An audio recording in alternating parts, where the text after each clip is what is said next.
বিষ্ণু বললেন এই সূরাটা এমন সূরা মানিআতুন মিন আযাবিল কবর। এই সূরা মুলক যারা তেলাওয়াত করবে তাদের কবরে কোনো আযাব হবে। আজকে থেকে সূরাতুল মুলকের তেলাওয়াত করা যাবে? পারা যাবে।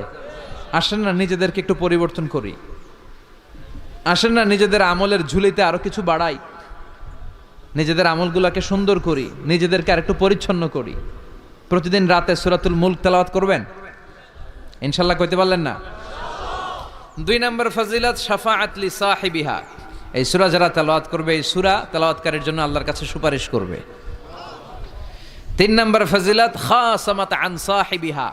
এই সূরাটা কিয়ামতের দিন এই সূরার তেলাওয়াতকারীর পক্ষে আল্লাহর সাথে তর্ক করবে, ডিবেট করবে। কতক্ষণ? হাত্তা আদখালাহুল্লাহুল জান্নাহ, যতক্ষণ না আল্লাহ তাআলা এই লোকটাকে জান্নাতি বলে ঘোষণা না দেয়। আল্লাহ যতক্ষণ অ্যানাউন্স করবে he is from paradise, he will enter